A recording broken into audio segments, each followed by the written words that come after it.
Hi, this is Michael. And I'm Dr. John. Won't you join us for Hugh Talk, Monday through Thursday from 8 to 9 o'clock in the morning?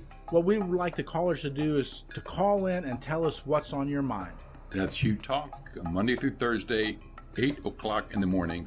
Join us, please. I am not your mistress or your mother, but I am here with you as you rise.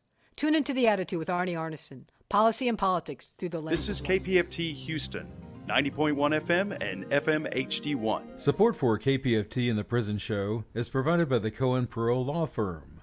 For almost 40 years, Gary Cohen has helped represent incarcerated individuals throughout Texas obtain parole and fight parole revocations. We protect those who have fallen short of perfection from the wrath of those who believe they have attained it. For more information about Gary Cohen and his associates, Alan Bennett and Gene Anthis, you can find it at the website, parolelaw.com. You may also contact them at 512-476-6201. Listeners should be aware that the following program contains language and audio images which may be found disturbing and may not be suitable for your snotty-nosed little brat who probably cusses like a sailor behind your back anyway. Parental discretion is advised.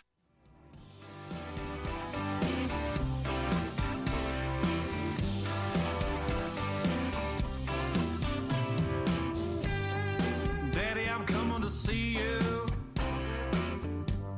At visiting hours next week. Mama ain't been doing too well. I'll tell you more when we speak. And Billy's loving high school. He's out there blocking for JV. I'm sure he's gonna come around by the time you get released.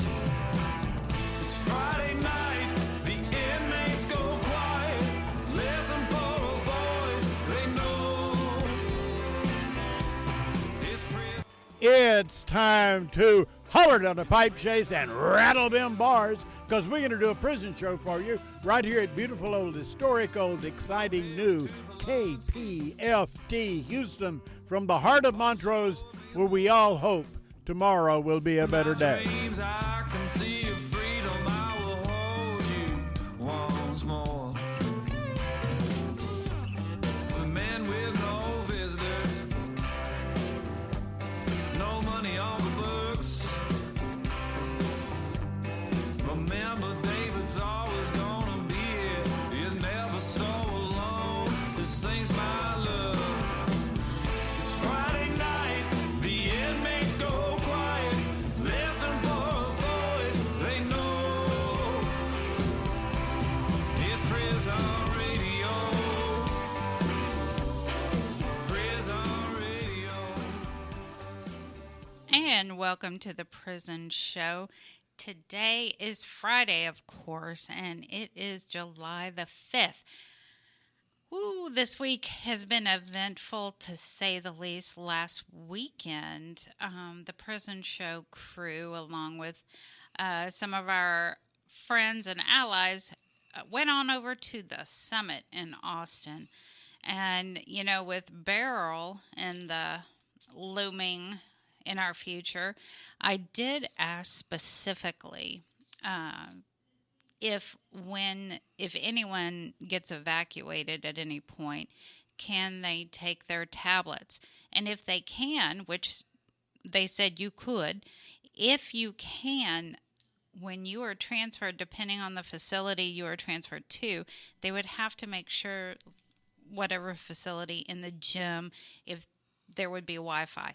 So they were questioning one another up on the stage. So I don't think that they anticipated that question, but they did come back and say yes, that you would be able to take it, and yes, you would be able to make phone calls to let your families know you are safe. So we also got a lot of other information that we're going to be sprinkling out throughout the show, so stay tuned. And if you know a unit that does computer technology training, can you give us a holler? If you have me on the tablet, just shoot me an email And I know some units are having issues getting their emails out. So if you know Quick at the Estelle unit, let him know I did get his email and I did respond. They just took a minute to get it to me. So I'm not ignoring him. So please let him know that. That's Quick at the Estelle unit over in high security. Now, tonight, like I said, we're going to be sprinkling some information throughout the show. But remember, you have a right in this heat. You have a right to water. Must be provided at all times. Ice must also be provided and replenished on a regular as-needed basis. Fans, showers, cool showers. They're required to provide this for you in a respite area. If the unit is over 90 degrees, incarcerated individuals can request respite 24 hours a day, 7 days a week. Now, that's according to TDCJ policy. As we all know, they do not follow policy sometimes. So make sure if your unit is not doing that, definitely give us a call or shoot us an email. We also talked about the spoiled food at several units. Pulaski especially, the portions. People who have diabetes, I specifically mentioned a couple of my friends on death row. Shout out to Farron. Yeah, I mentioned you. And I made sure they knew that diabetics are supposed to receive a certain kind of diet. So, anyway, tonight, David's lined up a great show. We have Dr. Terri LeClercq, as you all know. She is the author of Prison Grievances, the queen of the Prison Show Book Club. We also have Chivas Watson in Mass Incarceration Houston and Working Group 512. Dani Sneed, the Encourager, is here in the house. He is the Prison Show veteran reporter. And Alli Sullivan with Death Penalty Action. Everyone will be on the air tonight that I mentioned, and so David's got a great show lined up for everyone. So right now we have Dr. Terri LeClercq on line 1. Hi, Terri. Hey, how are you? Are you in the hurricane's watch, or? Well, the spaghetti models keep changing, and they're moving more towards our area, and one of the news stations reported that it won't be a Harvey, but it may be like Alicia.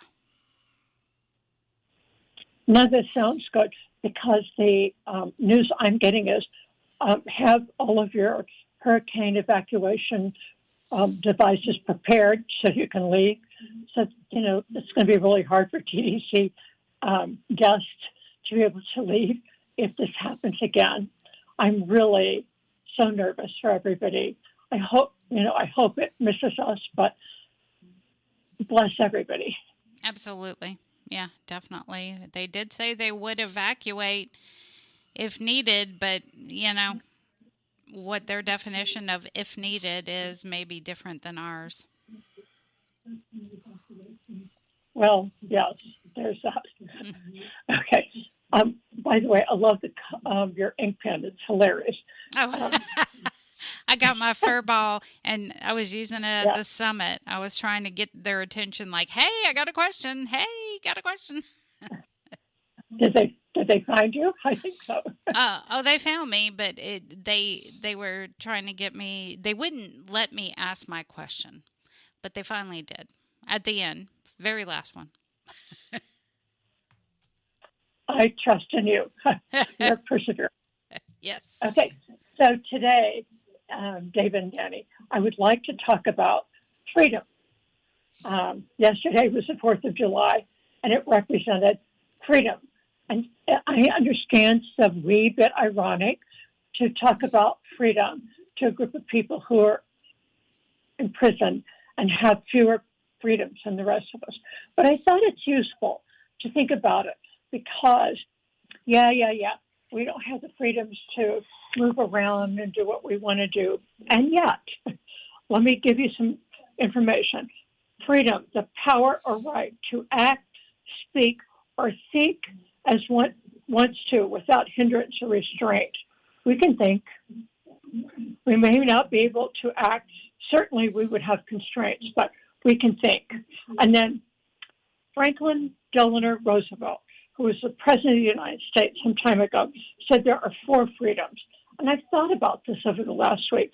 Freedom of speech or expression, freedom that every person can worship God any old way, freedom of want, that means economic stability, and freedom from fear. And that's really like, highlights. You aren't physical danger or fearing for your life or those around you. Those are really essential freedoms, and we need to think about them, not just the freedom of being incarcerated and with bars around us. One of my reader friends said, time freedom. She's really wild about time freedom. The ability to choose what you want to do with your time. It's doing what you love the most, but focuses on well-being and happiness. Now, I'm not sure that applies to DDC either, but there are a whole lot of wasted hours in TDC where people sit in the game room or whatever, and although they have time freedom, they don't use them. And I find that heartbreaking. Then Ralph Ellison said, famous African-American writer, he said, when I discover who I am, I will be free. And that is so interesting. I don't know about you and David, but it took me a long time to discover who I am. And it did help me be free, but I have to think about it over and again to make sure that I know who I am, so that I am free from the other things in life that pull me down. Another person said, and this is interesting to me, nobody is completely free. Not with yourself, not with anybody else. Restrictions are everywhere. Mm-hmm. Complete freedom leads to a senseless life, jungle life. However, freedom to me, she said, is acting in a way that brings peace and harmony, not only to me, but to the others around you.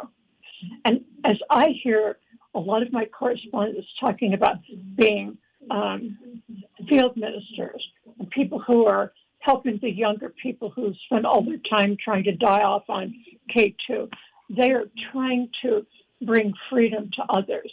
And I think that's what America is about. That was why we had a July 4th. Finally, by the way, Nelson Mandela, who was president of South Africa from 1994 to 1999. Some of you may not have even been born then, but I was. He was in prison for 27 years. He was in prison for 27 years. Much of the time, captors kept him on an island, even, pounding rocks into gravel. This is a man who used to be the president of a country. He survived by establishing community, a freedom that the guards even approved of. They became part of that community. President Mandela refused to accept any kind of freedom. They kept offering them freedom. If it compromised the other people not being free, his people being free. He said, freedom is individual. It's our mind, our thoughts that free us. And I think that's really important for our audience here, right? It is our thoughts that make us free. So I say, as your resident English professor, how can you free your mind despite your own physical impairment and your own physical imprisonment? Yeah. You know what I'm going to say. I'm saying it. Read anything. Reading will move your mind somewhere where it wasn't a moment before. You, therefore, are somewhere else. You are learning. You are thinking. That, my friends, is true freedom. and you have only to open a book or a magazine to have it there. By the way, guys, I'm reading a book that's set on the Isle of Skye, Syke, which is in Scotland. Oceans are surrounding me right now. The weather is freezing and raining. Ha! That book has freed me from the 100-degree temperature and, guys, freed me from the frigging mosquitoes. I am free because I'm reading a book about Scotland that doesn't have mosquitoes because it freezes to death. So here's what I suggest, and I know I don't have enough time. Open a book and read it. Free your mind. We are so fortunate that we can at least have books and magazines. Some regimes don't even allow that. They just hit rocks and turn into gravel. We have that freedom. Explore it. Embrace it. It almost makes me cry. I want you to be free in your mind. Let me open a book. Let me know about it. You can write to me. You can still write despite your tablets at Dr. Terri LeClercq, LeClercq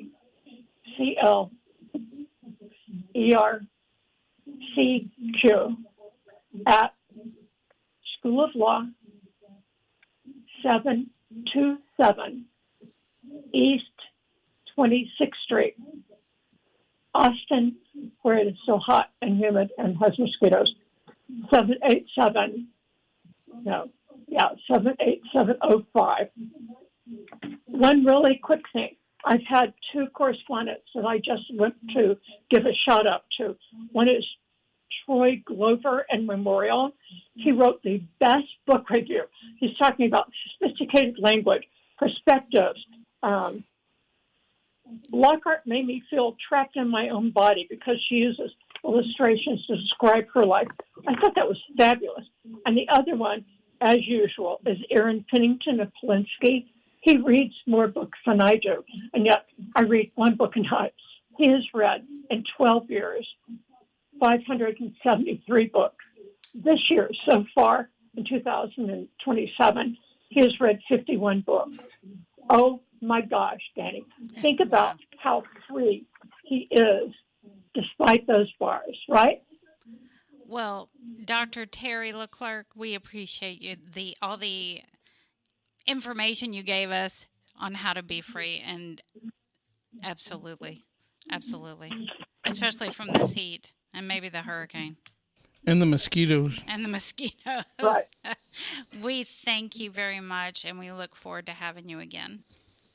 God bless all of you who are doing this. Good night. Good night. Bye, Miss Terri. All right, now we have Chivas Watson with End Mass Incarceration, Houston, and Working Group 512. How you doing, Chivas?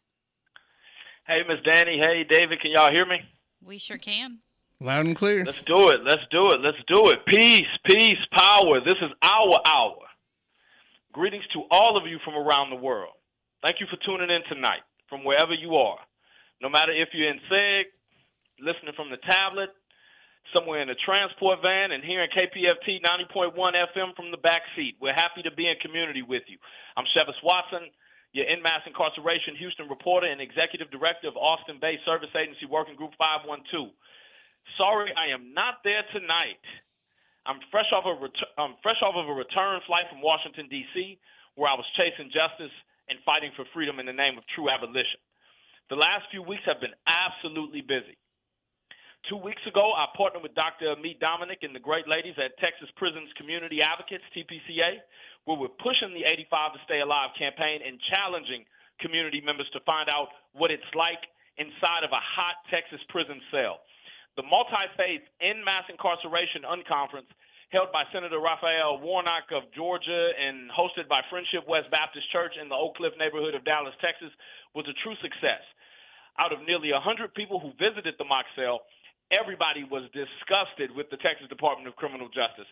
Everybody could not believe that 3/4 of all Texas prison units are without AC and have units that are sweating off the walls in 120-degree and over weather, temperatures rather. Ellis unit, you're under watch. Garza West and East, under watch. Michaels, Darrington, Ramsey, Styles, Montford, the Robinson Unit, and even more, you are under watch. We see you're stopping folks from smuggling dope into the units, but when can we get some air conditioning? On July 18th and 19th, please join the 85 to Stay Alive campaign in Houston, Texas for our day of mourning in the honor of Nelson Mandela Day, as well as our mock sale exhibit will be at Greenhouse International Church in the Greens Point area of North Houston at 200 West Greens Avenue, 77067 from 12 to 7 p.m. both days. 200 West Greens Avenue, 77067 from 12 to 7, Miss Dani. We'd love to see you and the ladies out. Following the unconference, I had coffee with George and Judy Jetson, and I caught a torpedo to Reagan National, where we set Capitol Hill ablaze for our 31st annual fast and vigil to abolish the death penalty, hosted by Amnesty International, the Abolition Action Committee, and Death Penalty Action. We are starving for justice, hungry for Joe Biden to commute all sentences and end federal death row, as he said his campaign on that as well. Somebody shared this video with Kamala.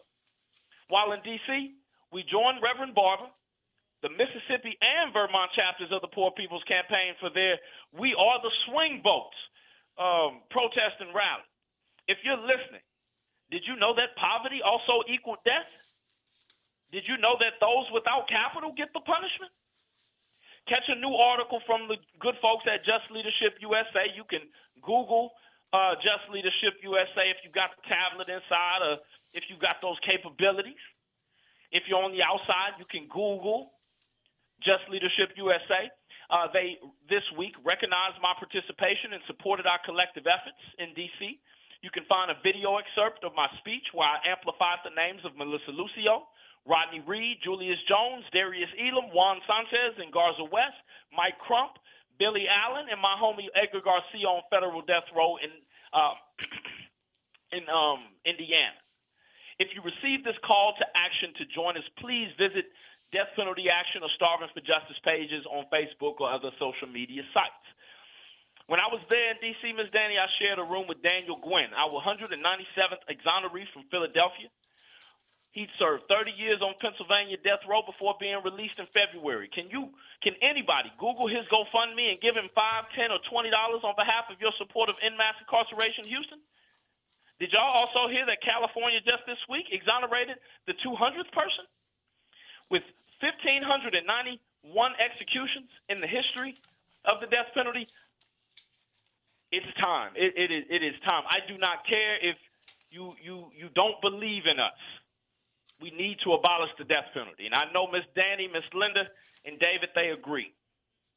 Please join us to abolish the death penalty.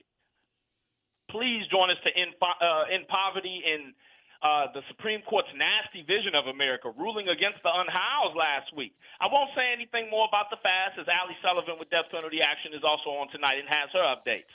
Hey, Dallas, meet me tomorrow in Oak Cliff at the Pan-African Connection bookstore for the Stop Cop City Dallas meeting.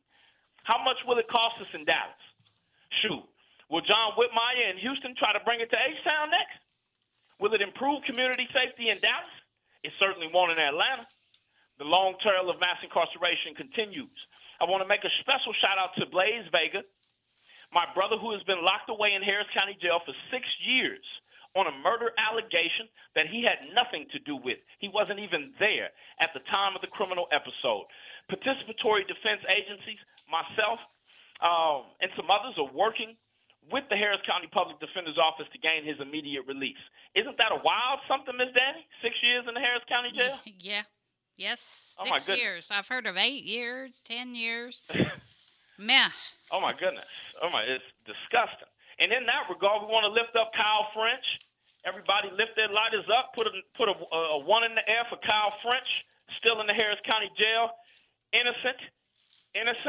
We need our brother home. We need Darius Elam home. We need Melissa Lucio home.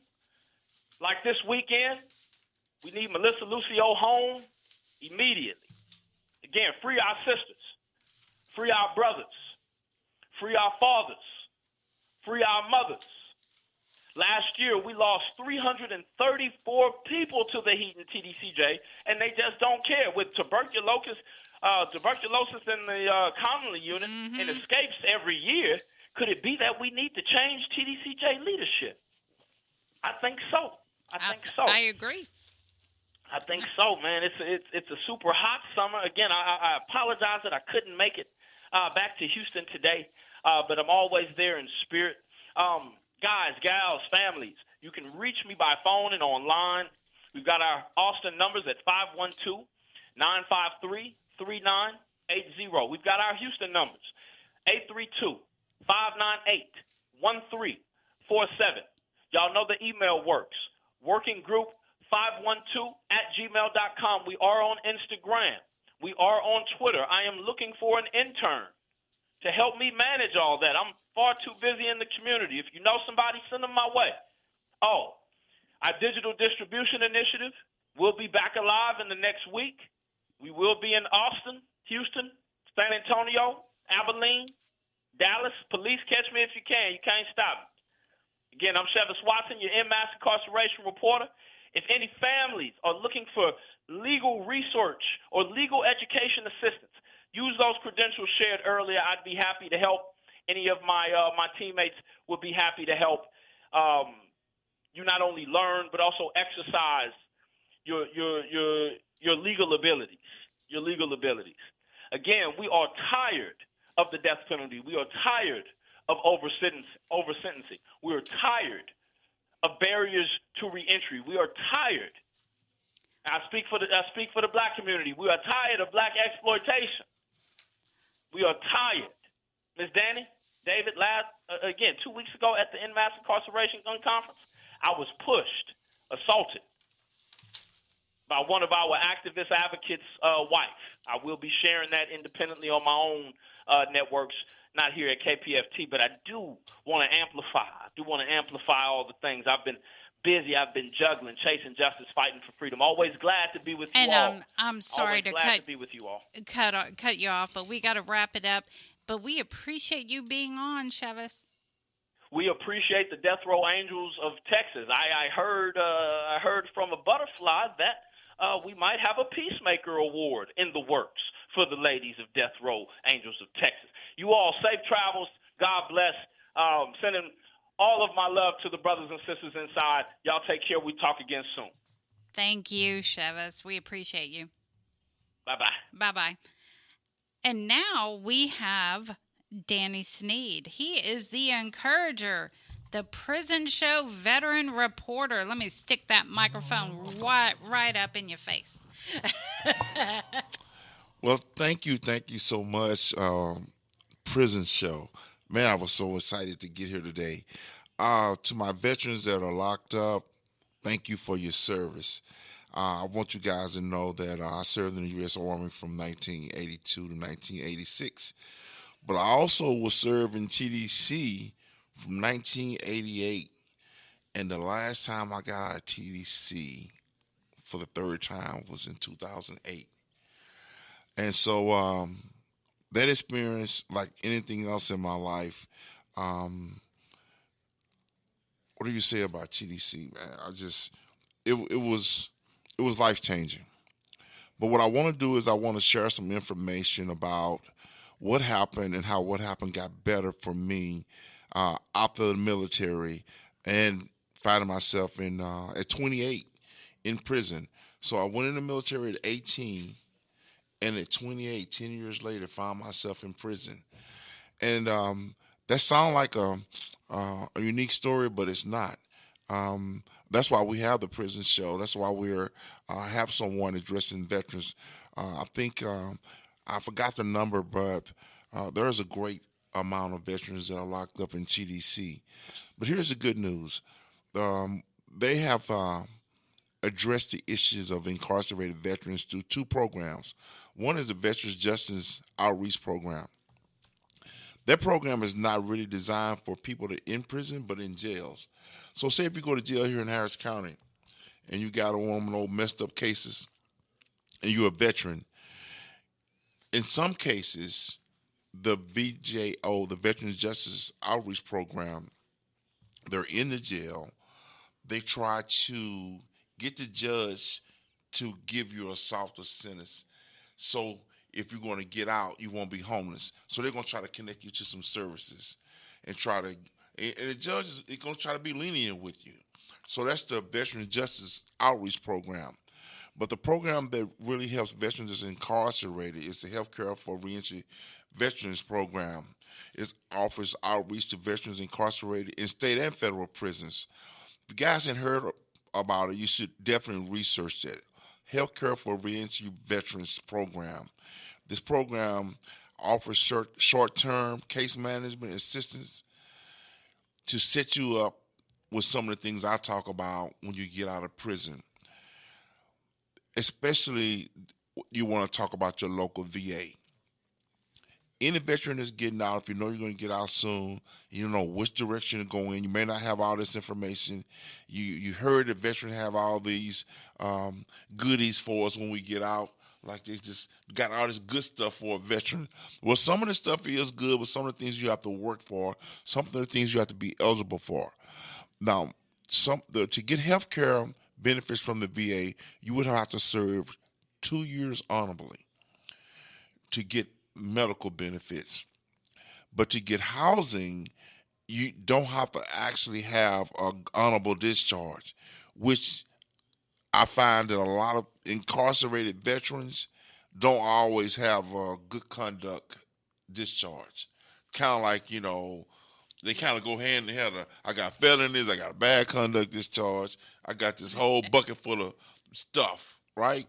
But what they're doing is, and hear me out, there was a wall, a cage, a door that you couldn't get in if you didn't serve 2 years. I mean, they would almost let you on the property if you hadn't served 2 years. But what they got now is called humanitarian status, where I work with a lot of veterans I see that are not eligible for health care benefits, but are eligible for housing benefits.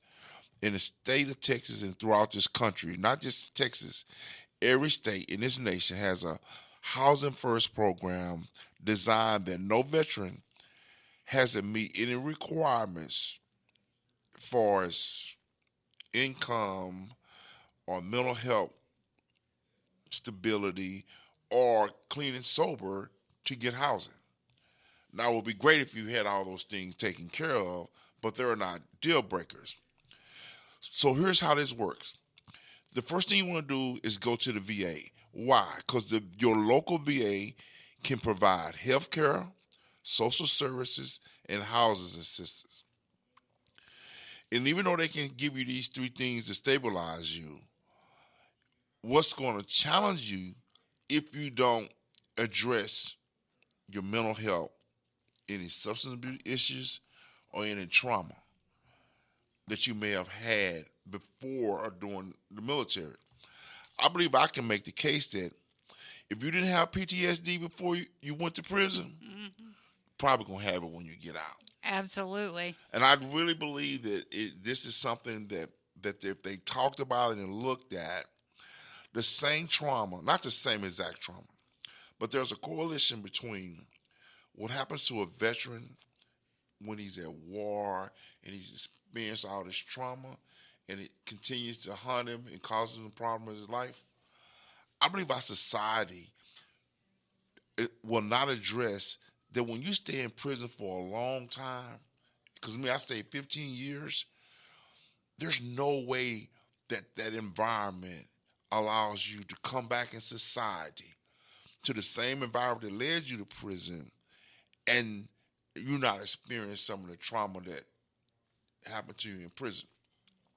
So if you're a veteran, I strongly encourage you to deal with the mental health component about what you experience in prison.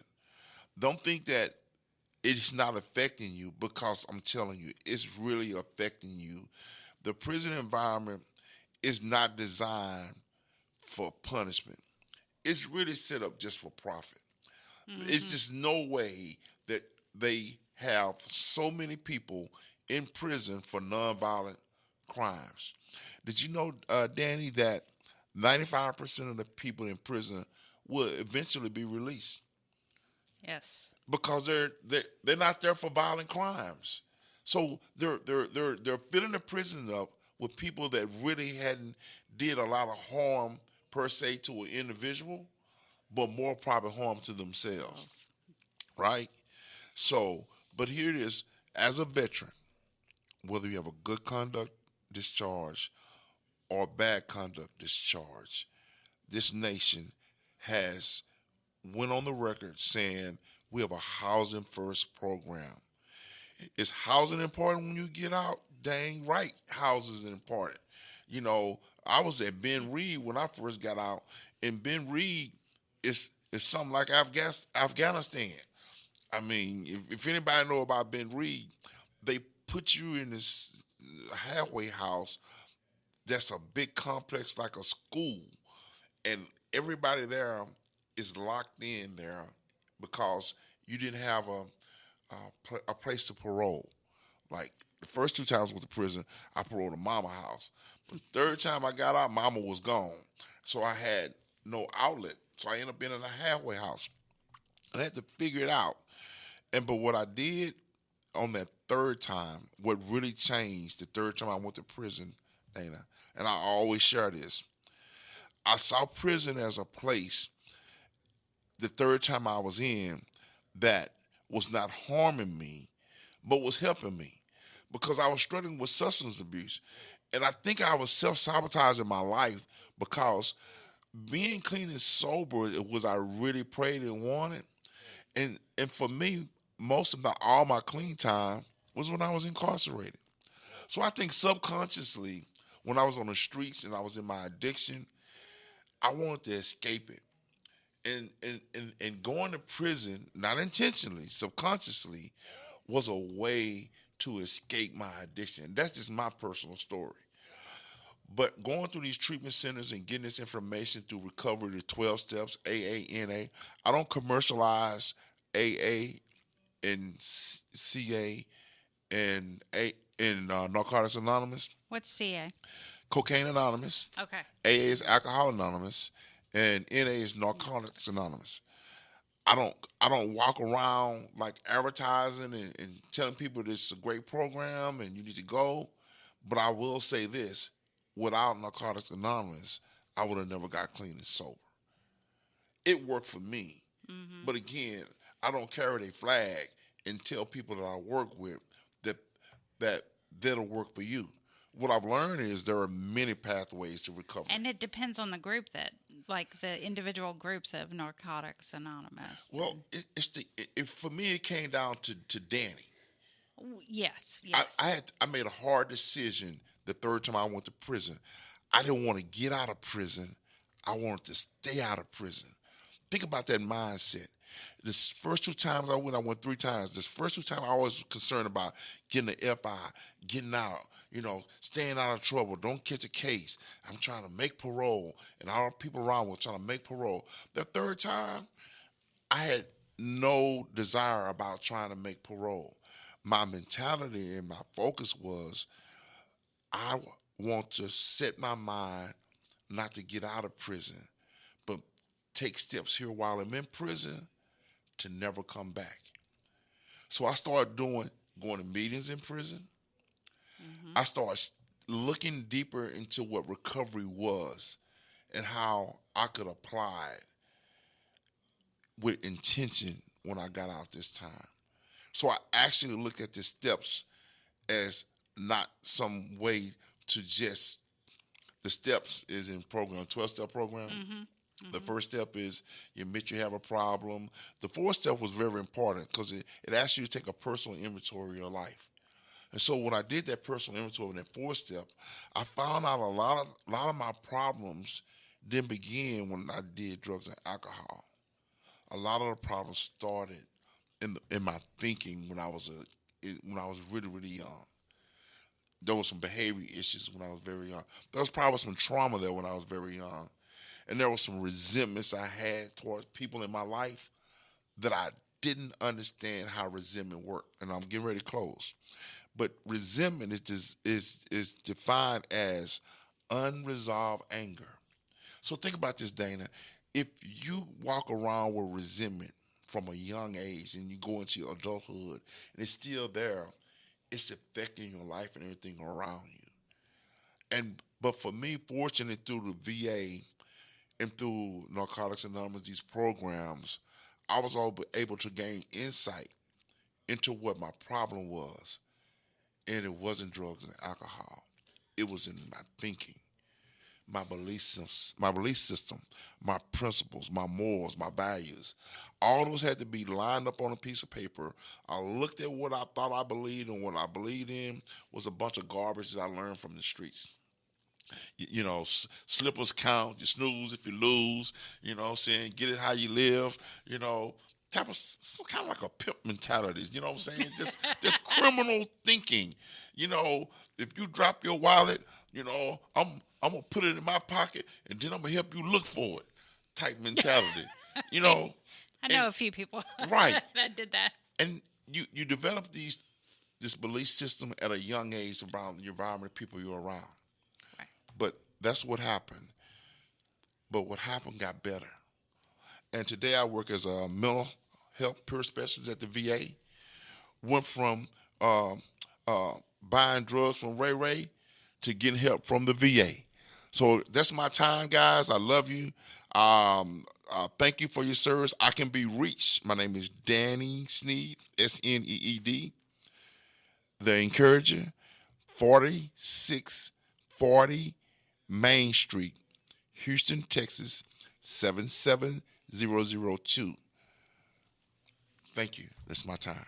All right. Thank you, Dani, so much. Always filled with information. We have his contact information if anybody wants it. I know like a couple weeks after someone's on, they always ask me, hey, do you still have that address for? So I typically do have all the addresses. So now, next in line is Alli Sullivan with Death Penalty Action. Hi, Alli. Hey, how are you guys? Doing good. How are you? I'm doing all right. It's good to be with you guys tonight. I know Abe is normally the one that does this program. I'm filling in for him tonight, but he does send his greetings to everyone. For those who don't know, Abe Honowitz is Death Penalty Action's executive director, and I'm filling in, so I'm glad to be with you guys. I have a number of updates around the country on the death penalty, but first I just wanted to talk about the fast and vigil to abolish the death penalty for a moment. This past week, dozens of abolitionists, murder victim family members, movement leaders, formerly incarcerated, formerly on death row, exonerees, etc., we all gathered in front of the U.S. Supreme Court for 4 days of action, of community education and demonstrations, and we spoke to probably thousands of people passing by. And I bring this up because our fast and vigil every single year, this is the 31st year, it takes place from June 29th to July 2nd, and those 2 dates have meaning in the death penalty world. Many of you probably know, but June 29th of 1972, the U.S. Supreme Court decided in a case called Furman versus Georgia that the death penalty as it was currently applied was unconstitutional because of its arbitrariness. It wasn't unconstitutional to kill people, just the way that it was imposed was unconstitutional.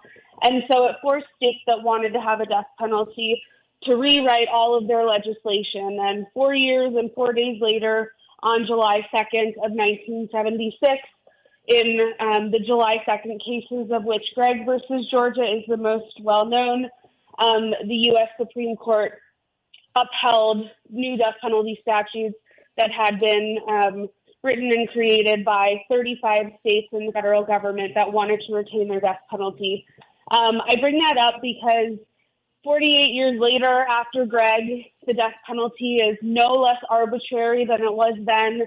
We know to this day that the brutality of the crime has little effect on who gets the death penalty, contrary to what most people believe. And it's the county in which the crime occurs, the race of the victim, the race of the defendant. It is, if it's an election year, all these other factors unrelated to the crime itself contribute to who gets death sentences. So I just wanted to talk about those dates because they're very relevant and meaningful, and we only get to talk about them once a year, so this was the time to do so. And while we were all in Washington, D.C. for the Fasting Vigil, we had a couple of updates. We got a couple of updates regarding some death penalty cases in Texas and elsewhere, and one of which was Robert Roberson's execution date, as you all know, was set for October 17th, which is it's really devastating, especially right on the heels of Ramiro Gonzalez. And then we also have an update for Rodney Reed.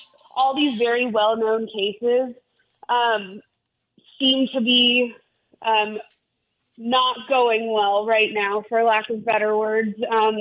And so for those who don't know, Robert Roberson was convicted of killing his baby, Nikki, and his case rested on the now debunked, goodness gracious, shaken baby. My brain is blank. Yeah, shaken baby syndrome. I don't know why I forgot that. Shaken baby syndrome. And prior to Nikki dying, she had numerous health issues, and in the days leading up to that, to her death, she was in the hospital and seen by doctors several times for vomiting and a fever and other symptoms. And so she was given several drugs that had black box warnings and have since been banned for children her age because of the breathing complications and other risks associated with them. And she also had breathing issues, which caused her to stop breathing, and she turned blue sometimes. And so it was in this context in which she passed away, and we now know that her death was most likely, or not most likely, her death was of natural causes, and there are numerous experts that can attest to this. And when she passed away, the hospital staff did not realize that Robert had autism, which impaired his emotional reactions and any remorse he might have had. And so ultimately he was convicted of murder and sentenced to death. And we know that 32 people, at least, across 18 different states have been exonerated under the shaken baby hypothesis because we know it's not a legitimate cause of death. And there are numerous other people beyond just the 32 folks that have been exonerated that were forced into plea deals or may still be incarcerated across the country under this hypothesis. And most recently, Ohio released Lamont Hunter, if I recall, last summer. He's a good friend of ours. We work with him closely. His case is also a shaken baby case. And it's really outrageous that Texas is moving forward with Roberson's execution date. And so I just wanted to send my love to him and to his wife, Emanuela. I know it's a really tough time for them. Emmanuel Littlejohn in Oklahoma, his date finally came through. Now that Oklahoma has spaced their executions out a little bit further, they just set his date a couple of days ago. And the deal with Emmanuel Littlejohn is he claims that he was not the shooter. It was a robbery gone wrong. They were tried, him and his co-defendant were tried separately, and in his trial, the prosecutors argued that he was the shooter and his co-defendant was present. In his co-defendant's trial, they argued that his co-defendant was the shooter and Littlejohn was present but not the shooter. And so to this day, Littlejohn maintains that he did not kill the individual in that store during the robbery. I think it was in 1988, so it was quite some time ago. And so that's coming down the pipeline. And of course, it's always really concerning when we have an execution of somebody who didn't kill anybody, whether they were there or not there. They didn't kill anybody. And just a couple of days ago, also actually, while we were in Washington, D.C. at the Fasting Vigil, we got word of the 200th death row exoneration in the United States. A man named Larry Roberts out of California. So this is really exciting, and we're really happy for Larry, and we send our regards to his family. I don't know if they'll hear about this, but if they happen to, we send our regards to them. And this is also really concerning because a couple years ago we were told that 1 in every 10 people on death row is innocent. That number then moved to 1 in every 9. A couple years ago, or a while back, it was 1 in every 8, and now that number is more than 1 in 8 people facing execution has been formally exonerated, and this figure does not include the folks that were forced into pleas or were wrongfully executed. And so we know that there are many, many people across the country facing execution for crimes they did not commit. And that should be reason enough to get rid of the death penalty, even if you fundamentally believe that execution should still happen. And I know many of you guys already know this, but talking about the exoneration, I have to mention that the top 2 causes of wrongful convictions are official misconduct and perjury, each of which account for nearly 70% of wrongful convictions. And so these are not just things that happen as a fluke, as an accident, many of them. It's fairly intentional that these people are wrongfully convicted, which is even more egregious when we're talking about taking somebody's life.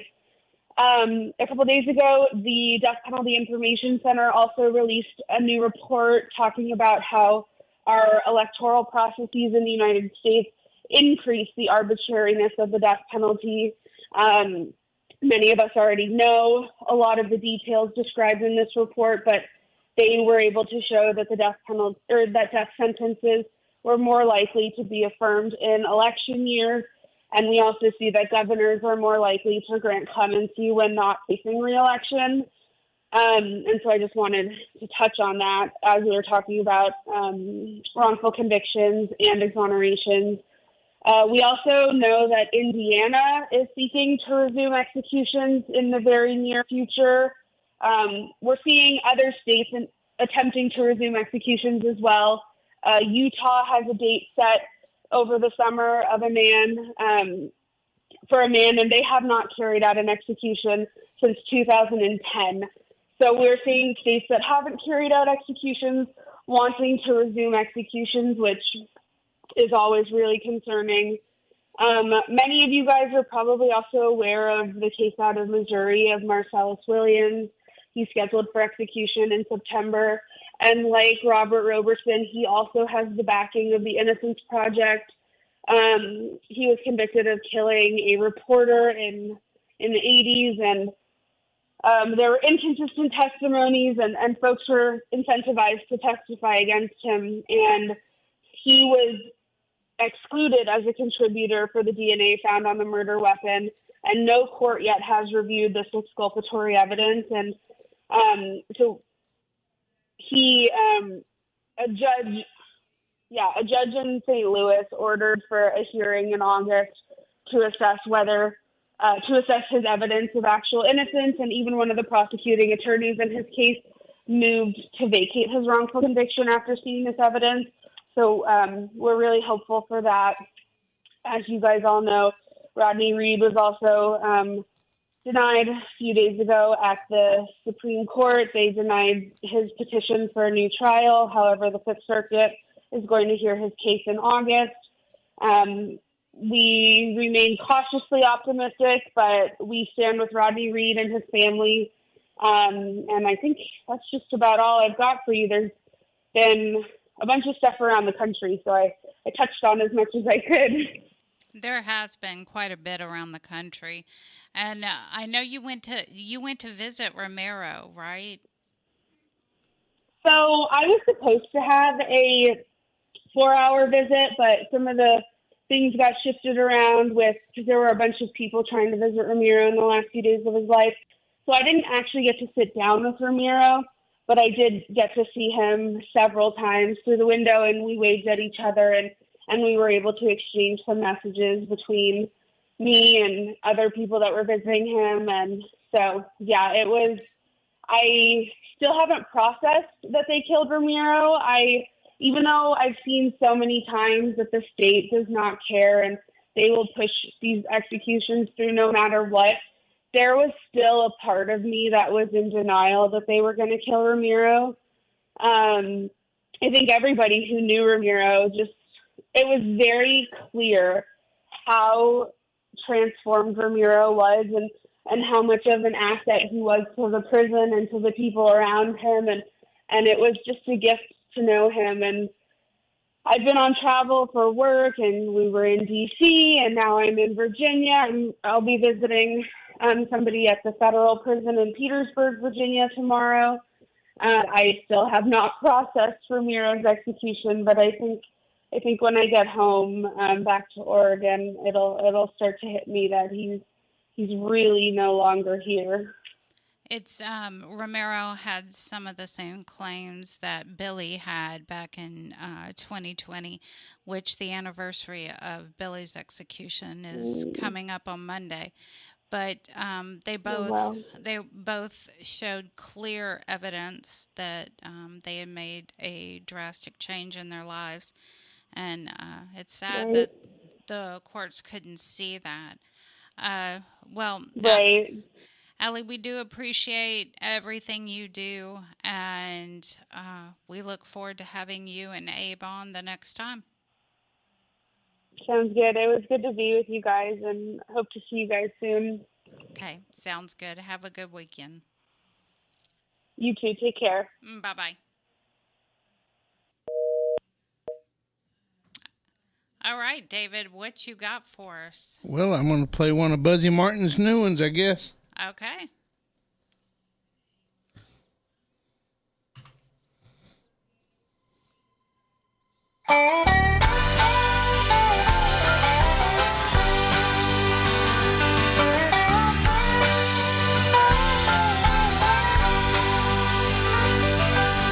Daddy doesn't live here anymore. Mama got mad, kicked him out, locked the door. Daddy was sad, could see it in his eye. Heartbroken smile from the whiskey and the light.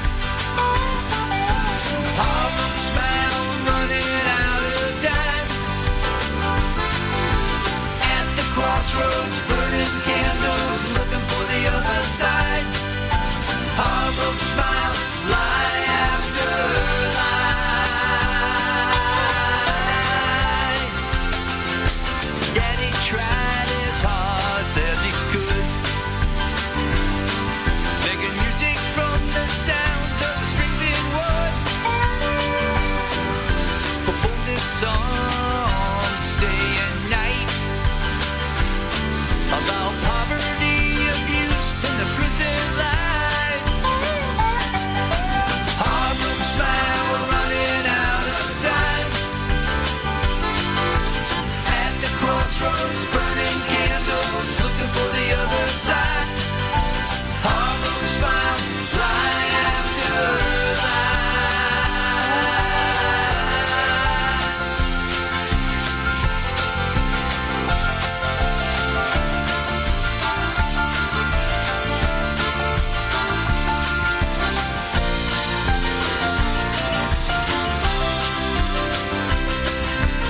Daddy's so hurts a little more every day. Drugs and drinking up to keep his mood at bay. Life didn't turn out how he thought it ought to be. Heartbroken smile cost him his family. Heartbroken smile, running out of time. At the crossroads, burning candles, looking for the other side. Heartbroken smile, lie after lie.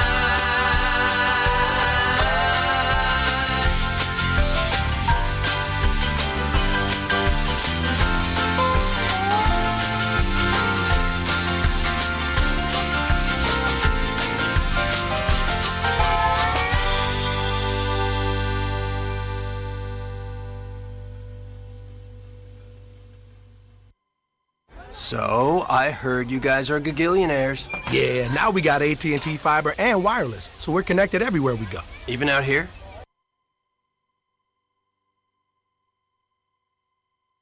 You're listening to KPFT Houston. Support for KPFT and the Prison Show is provided by the Cohen Parole Law Team. For almost 40 years, Gary Cohen has helped to represent incarcerated individuals throughout Texas obtain parole and fight parole revocations. We protect those who have fallen short of perfection from the wrath of those who believe they have attained it. More information about Gary Cohen and his associates, Alan Bennett and Gene Anthus, can be found on their website at parolelaw.com. You may also contact them at 512-476-6201. SoundCloud wasn't supposed to do that. Really? I was like, wait, what? It was supposed to go into another one, but since it was SoundCloud and not my premium YouTube channel, it did it. So it did it. It did it. It did it. It did it for sure. All right. So just to confirm our phone number for everyone listening, 713-526-5738. Option number 2, to get on the air and leave your loved one a shout out. Now, first up is Captain Tom. Hey, Captain Tom. Hi. I said, oh my God, I'm privileged. Yes, you are. Hey, and I'm sorry I registered too late. Couldn't nominate. Well, that's okay. I'm not worried. Okay. I'm not really supposed to discuss the voting thing because that'd be a violation of the Absolutely. KPFT. Absolutely. Yeah. That's well, why. you've said enough. Go on. Go. Wait. I'm not done yet. Yep, you can't say no more. Nope. Just That's keep right. on You're going. right. We got the hint. Yeah. Anyway, happy 4th of July to everybody, although it is the July 5th. But I hope everybody had a good 4th of July. And happy 4th of July to all my incarcerated veterans and friends in TDCJ. And I hope they're staying cool because I've been seeing a lot of complaints are going on again, that these inmates are being mistreated. And as hot as it is, it shouldn't be happening that way. I mean, they're human beings, right? Right. Okay, let's go to our shout-outs. Arkansas, Juju, Leroy, John Armstrong, J.B. Anderson, Clarence Lee Bowman, Pete Stein, George Johnson, Jar R. Green, Stephen Young, Terrence Carmichael, John Wayne, Mike Dean, Robert Brown, Terry Lee Lewis, Samuel B. Harris, Robert Harris, Jacob Farrell, Peter Torres, Thomas Mitchell, Bob Dunn, Roger Jackson, Bobby Joe Harper, Charles McKay. And you can donate to KPFT by going to kpft.org or call 713-526-5738 and push option number 1. And for the studio, for the prison show, you can push option number 2. And by the way, you can donate to the prison show. Doesn't matter, what time of the year it is, where we're having, you could donate to prison show or any show that you like on KPFT 24 hours a day, 7 days a week by going to kpft.org. And but especially the prison show. Especially the prison show. That is right. You're absolutely right, David. Under the T's for the prison show. The prison show. I've heard that I've seen that we've had mistakes, because they're looking for prison show, and they're not looking at the prison show. So I seen a thing today online where they called it the prison program. Oh Lord, have mercy! Who did that? At least they had the right. Yeah. They had the right, but they got the rest of it. It was an ad to get a picture of Ray Hill, believe it or not. and said that Ray was on the prison program. I'm like, no. No, they ain't supposed to be doing that. Ray just rolled over in his grave. Exactly. That's what I was going to say. David, you're reading my mind. You're reading my mind. Anyway, y'all have a good weekend, and my love to y'all. And take care now, and I'll be on next week live. All right. Thank you, Captain Tom. You're welcome. Bye-bye. Bye-bye. Okay, let's go to Lisa. Hi, Lisa. How are you doing this evening? Hi, Lisa. Are you there? Hey, Lisa, are you there? Why don't we put her on hold and see if we can get her and scoot on down to Jackie on line 5. You hear me? Now I can hear you. How are you doing, Jackie? Okay. Good. Trying to stay cool. It's really hot up here in Seattle today. Oh, wow. Okay. Hanging in there. Yeah. I just wanted to leave a message for Rodney Reed at the Punch unit. Hey, Rodney, it's Kiki. I just wanted to call in, let you know that I am thinking of you, missing you. I got your message. I hope you're doing okay. Staying cool in there. Me and the kiddies are doing okay. I just been trying to stay on top of my health stuff. So far, so good. It has been a lot of work, but I am hanging in there. I miss your voice, your calls so much every day. I love you, and I'm always thinking of you and keeping the faith that someday you'll be in my arms where you belong. I will try and call again soon. Stay strong. Keep the faith, Rodney. I'll always be by your side. I love you, and I'll talk to you soon. Thank you, everyone. Thank you, Jackie. I hope you call back next week. I will try. I live kind of a busy life, but I always do my best. All right. Thank you. You have a great weekend. You too. Thank you. Bye-bye. All right. You want to go back to Lisa and see if she's... Can you... Okay. Hi, Lisa. Okay, she's still... Can you put her on hold and actually check to see if she's there, Linda? And go down to Carmela. Hi, Carmela. Hi, Prison Show. Happy belated 4th of July. I hope everybody is enjoying the extended celebration of their freedom, whether physical or emotional or spiritual. I'd like to make my shout-outs to Bradley Leland Aiken at the Beto unit. Hey, Bradley, I hope you're hanging tough and trying to stay cool. It is oppressively hot. I don't go out unless I have to.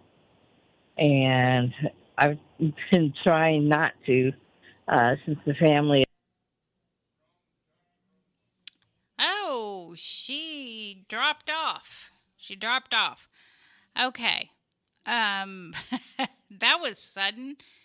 Okay, let's go down to Anthony. Hello? Hi, Anthony. How are you? I'm doing good. I just wanted to tell all of you at the prison show, thank you so much for all that you guys do for the incarcerated. And I wanted to give a shout out to everybody that is incarcerated from here in San Antonio. Hello, and you guys stay strong in there and stay cool. And that's it. Thank you. Well, thank you, Anthony. Call back again next week and give us some more inspiration. We will, definitely. And thank you again. Thank you. Bye-bye. All right, now let's go. Oh.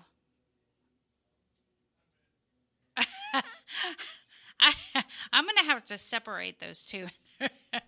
Okay, Jen. Well, she was talking to whoever was on the line, so I was trying to hang up on the phone from the air so that it didn't go beep, beep, beep. It didn't go beep, beep, beep. No, it didn't. It went bye-bye. It went bye-bye. That's what it did. All right, Jen, how are you? Hi, I'm doing good. I was just calling to give a shout out, and my shout out was for Aaron Contreras. He's at Beto. Not sure if he has his iPad, but just in case he does, wanted to tell him I miss him, I love him, and hope to hear from him soon. And for everybody listening, have a blessed night. Well, thank you, Jen. You have a great night and a great weekend. All right, y'all too. Thank you for everything y'all do. Thank you. Y'all have a good night. You too. Bye-bye. All right, bye. Okay, I think we have Carmela back. Let's go to Carmela.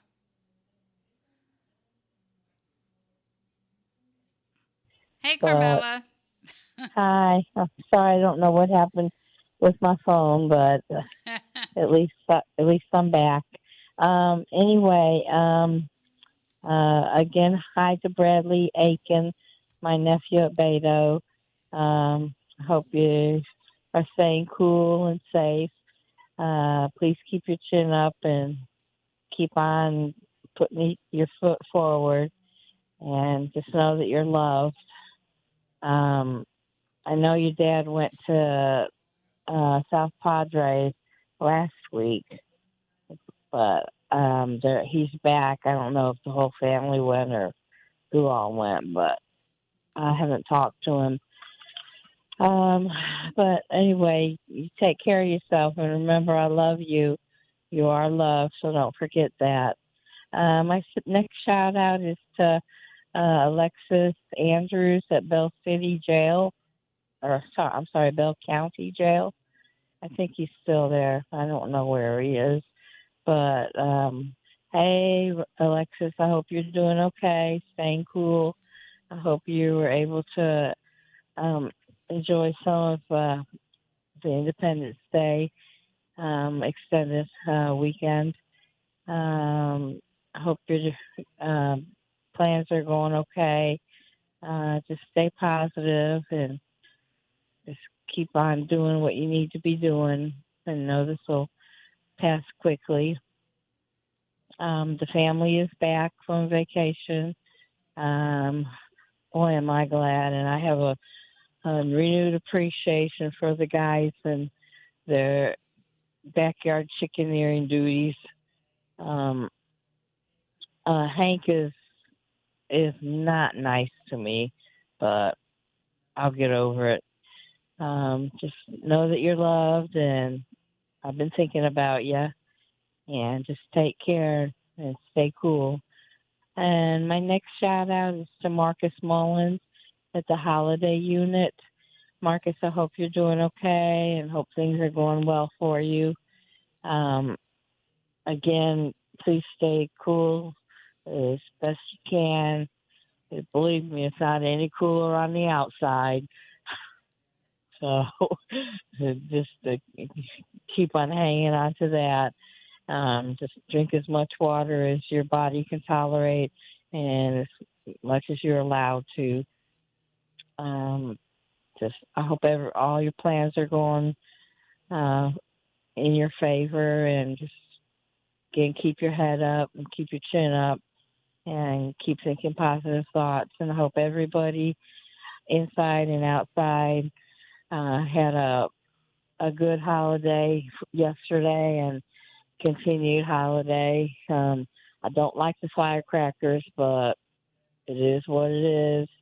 Unfortunately, it's an unenforceable law to have firecrackers in the city limits, but me and Luna are staying in. Father David even said that the chickens didn't like it last night, but they're all surviving. So you guys take care, and thank you, Prison Show, for all that you do. I hope you all enjoy the blessed and freedom-filled holiday, and I hope you have an extended weekend safe and traveling grace home tonight. I'm sorry I'm brain dead. And thank you for taking my call, and thank you for all you do for the families and the inmates. Thank you, Carmela. Thank you. Good night. Have a great weekend. Thank you. You too. Good Bye-bye. night. Okay, now we have Annalisa. Hi everyone, it's Annalisa. I hope you are all well. Hope you had a nice 4th of July. This is my message for Isidro. Hello, my dear friend. I hope you are doing well. I hope it's not too hot there. I wish I could send you some fresh air from here. It has rained all day and it's quite cool. But I can send you my big hugs and warmest wishes. Take care, my friend. Have a lovely evening. Bye. Bye, everyone. Take care. Thank you, Annalisa. All right, now we have Lydia online too. Hi, Lydia. Hi, can you hear me okay? Yes, we can. Okay, yeah, because... Now we can't. Are you there? Okay. Yeah, can you hear me? Yes. Okay. Well, I just want to give a shout out to my son. Oh, I think it keeps going in and out. Hey, Lydia, I think it keeps going in and out. Why don't you try to call back? Like if she stands on her left foot, it goes off, and on her right foot, it works. Yeah, I know. Hey, Lydia. You know? Okay, we can hear you. Okay. Yeah, because Beto says, Mom, sometimes you go in and out, and then he says, I don't know if Dani tells you anything. I said, no, she doesn't. I said, well... Sorry about that. We try, but sometimes you can't hear us. Yeah. Well, yeah, maybe that's true. Yeah. Okay. Well, it's just a beautiful night here in South Texas, and I just saw the news, and Tim Smith says that we're going to get very little rain from this storm. It's now a tropical storm. It'll go by, I think it's going to go up towards Corpus, I think, more than anything. And it's just a tropical storm now. But it won't be till Sunday, I think, that it makes landfall. Somewhere on the coast. Just as long as it's not here in the valley. But no, we're not going to get much rain from it. And we do need the rain, but we don't want the storm. And I'm sure we had a shark attack yesterday over at South Padre Island. I'm sure Beto said it made it to the news. Yeah, it did. Yeah. It did. Yeah, it did. So, yeah, it was four people, and it was just on the news right now. But yep. Now we're going to think about going to South Padre Island. Yeah, getting in the water. Well, but like I was telling Beto, it's never happened. I mean, they were saying on the news that over 100 years or so, they've only had 7 shark attacks here at South Padre Island. So it was just something that happened, I guess. But anyway, we're good. Vanessa's back home. And Patty's up in Houston with Amanda. I guess she'll be coming back Sunday. I really don't know when she's coming back. And I haven't talked with Tia early. And, Tia Gracie, I was going to give her a buzz because I know she was up in Houston with Tio Juan on Thursday, which was yesterday, right? No, I think she was up there Wednesday with Tio Juan. He had some tests to run up in MD Anderson, so I don't know if they're back or not. I haven't talked to her, mijo. That's about all. My saludos to all the guys. You know who you are. And keep your head up and know that you are in our prayers and that we love you all. And I want to thank Linda and Dani and Dave for all they do for us. Thank you, guys. Thank you, guys Lydia. have a good night. You too. You're welcome. Okay, bye, Dani. Bye-bye.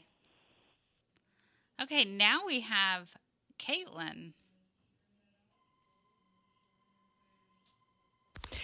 This is a shout out for Beto Garza in Polunsky. Hey boo, how are you? I hope that you're in good health, spirits, staying safe, and that there's a smile on your handsome face. As for me, all is good. Yeah, I'm just home from work, just literally in the door, so I'm chilling now with Daytona. She is out in the backyard having a little walk around. I'm off work tomorrow. Yay! So I am going to go up to Buddy and say hello to him. Other than that, yeah, the weather here is like pretty nice. Yeah, it's sun shining now. So, yeah, can't complain. Other than that, yeah, everything is pretty much the same. I've been working crazy over the last few days. But, yeah, at least if I get this week and next week finished, I'm kind of pretty much fixed for the rest of the month off. Yeah, so, yeah, I'm doing all my hours, like, basically in 2 weeks, and then I have 2 weeks off, which I can't complain over. Other than that, yeah, please know that you're my heart, thoughts, and prayers, and that I'm sending you big, big hugs. So good night, sweet dreams, and stay safe. And to everybody at the prison show, a big, big thank you for making this happen. Well, thank you, Caitlin. And thank you for always calling in. All right, Manuela. We have Manuela.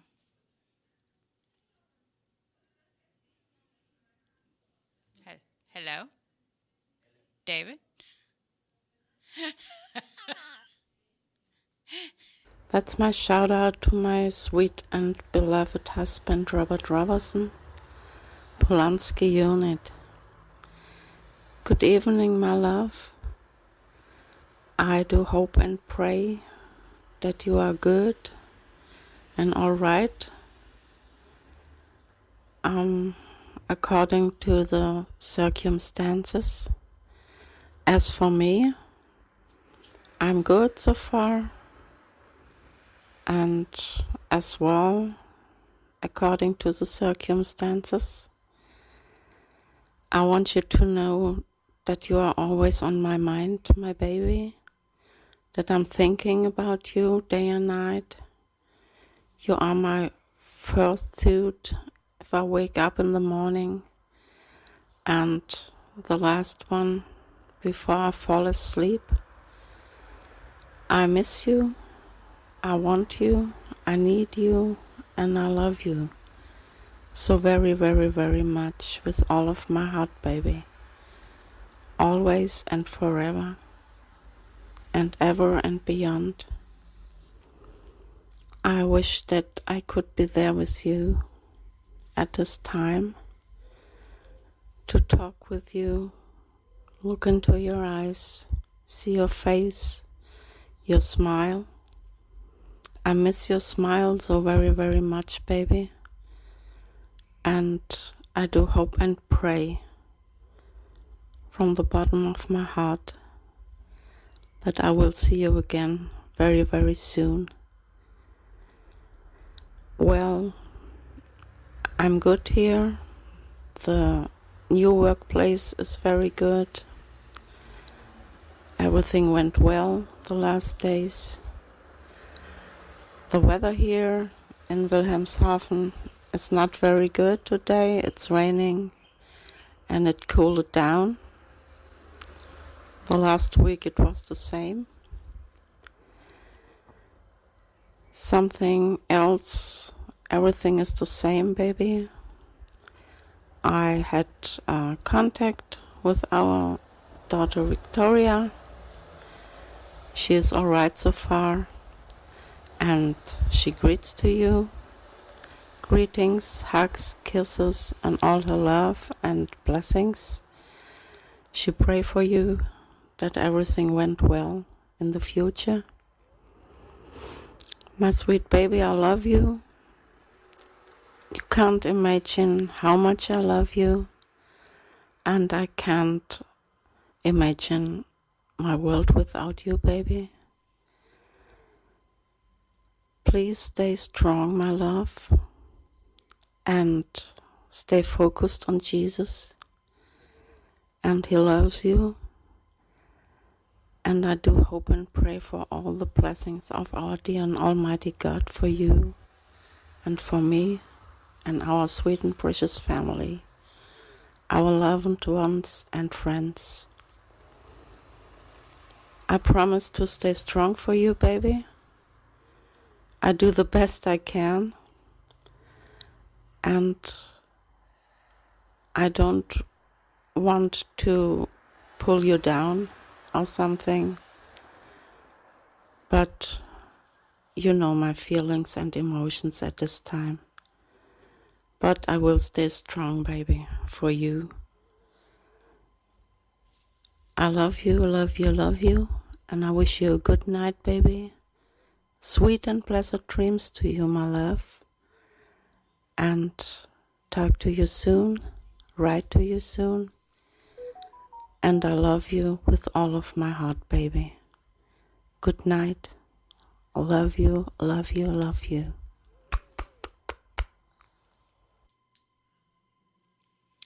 Hey, Robert, you've got a whole team of people out here fighting for you, and I know we're all standing directly behind you. So if you need anything at all, you and Manuela definitely do not hesitate. We are here for you. Now, I see Cindy. Cindy's on line 1. Hi, Cindy.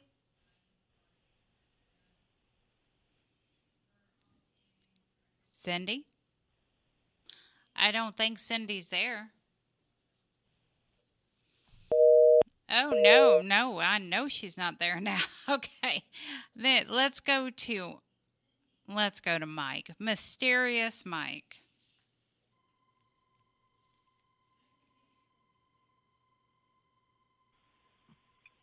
Hello, this is Mysterious Mike doing the shout-outs for the prison show. Here's my shout-outs to Guys of Texas, Guy Alexander, Jamie Cuppett, Stephen Russell, Stephen McGee. Shout-out to Philip Perez. Lucy and Michelle want me to do a shout-out for Paul. Shout-out for Jovan, Matt, Thomas, Edward Reeves, Adam Wilkerson. Shout-out for Aaron Vasquez. Shout-out for Haas. Shout-out for Keith Money. Tasha wants me to do a shout-out for Payday. Shout-out for Oz. Shout-out for Curtis Robertson. Shout-out for Blaine Bylam. Special shout-out for Bill R. Sims. Special shout-out for Clarence Bowman. Shout-out for Raymond Lee Cart. And I hope everybody had a wonderful, happy 4th of July and enjoy the 4th of July weekend. And now back to the prison show. And just to repeat the phone number, 713-526-5738, option number 2, to get on the air and leave your loved one a shout out. And Cindy has returned. Hi, Cindy. Hi. How are y'all? Doing good. How are you? I'm good. How's David? Oh, I'm blessed. No, he's Of ornery. course you are. He's ornery. Hi, That's buddy. what he is. I've been picking on Dani all night. Yeah. Oh, no.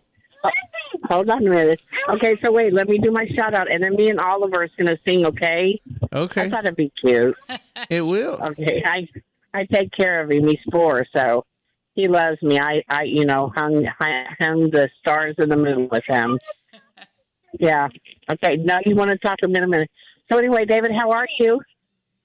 I've been doing pretty good. How about you? I'm good. I'm just going to do a Yep, you're kind of fading out on us. You got to stand on the left foot, Can you not hear the me right now? foot. Yep, I can hear you now. Oh, you sound just like my brother. Anywho. I want to give a shout out to all who have no one calling in. Know that you're loved and you're prayed for every day. I don't do this very much anymore, but David's my friend and he's doing an excellent job. So I just want everyone to know that you are loved. I do want to give a shout out to Sean on the Give Lewis unit for Holly. And so me and Ollie, come Ollie, you going to sing? Okay, well here, David, can you just, hold on.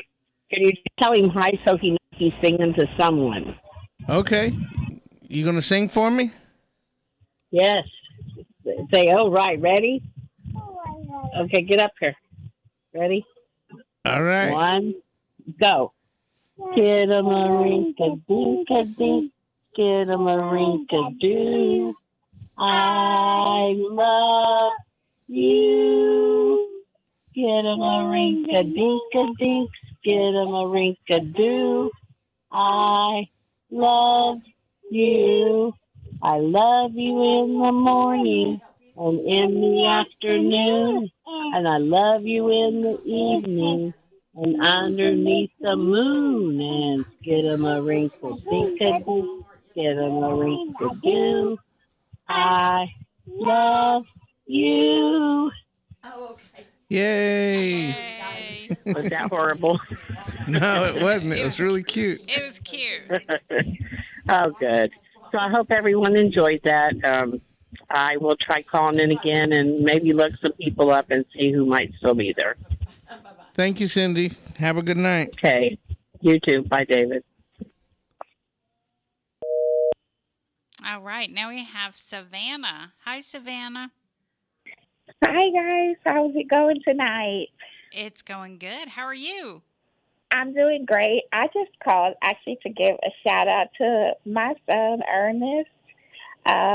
Just wanted to tell him I was thinking about him and hope everything's going well. And I will be reaching out soon. My letters have been kind of slow. I used to write like every day, but I got to get back on it. Just want him to know that I'm thinking about him and I'm putting an actual piece of paper to be scanned in the mail. That's great. And then Pasquale is here. Who did you want to shout out? Here he is. Shout out to all my brothers on Caravans Unit, Ramsey 1 Unit, Andre Salone on Ramsey 1 Unit. Give a shout out to you, brother. I will be there soon, God willing. Shout out to my brothers on Caravans Unit. Y'all keep the faith. And remember, Jesus is Lord and God. And I just want to tell you brothers, Bruce on Ramsey 1. He was my neighbor. God bless you, brother. Just stay strong in the Lord and the power of his might.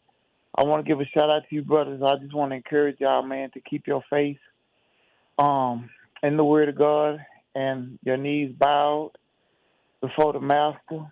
And he's sovereign ruler of the universe, and God has a plan for your life. He created you for his purpose, and he will fulfill it. Yeah, amen. All right. I think that's all, Andrea. Yeah, I think that's about it. And thank you guys, too. I meant to catch up with y'all. Thank y'all for all of your hard work. It was great seeing y'all at the summit. Prison Show is represented, so thank you all for your advocacy for our loved ones. Thank you for your advocacy. You're incredible, you and Pasquale. Thank you. Hi, Dave. Hi, Linda. You guys have a great night. You too. Y'all, thanks for calling in. You're welcome. Good night. All right. Now, how about Linda? Linda, you got some shout-outs? Yep, I do. Let me get hooked up here. Okay, guys, I'd just like to do some shout-outs. Joel White, Michael Moyers, Thomas Miller L., Paul DeVoe, William Owens Sr., Jaime Cole, Franklin Davis, Will Spear, Cedric Marks, Robert Satterfield, Robert Solis, Lucky Ward, Ronald Haskell, William Hudson, Juan Balderas, Blaine Milam, Paul Story, Walter Sorto, Robert Roberson, Britt Ripkowski, Charles Hill, Dwayne Buck, Tyrone Williams, Kenneth Decker, Iron Thunderhorse. Hey, Iron Thunderhorse, I tried to set up a visit with you this weekend, and still they haven't got it approved on the list. You know, I just ask them out there, please, let me log in so I can, come see you, but they haven't done it yet. They still say pending. Curtis Robertson, Stephen Curry, Eugene Broxton, Marcus Drury, Troy Glover, Bill Sims, Paper Cup at Estelle, Midget Titan at Estelle, Gregory Allen at the Dieball Unit, Jedediah Reed at the Luther Unit. Well, good night, guys, and y'all have a great weekend. And I got a new car today, so I'm all excited.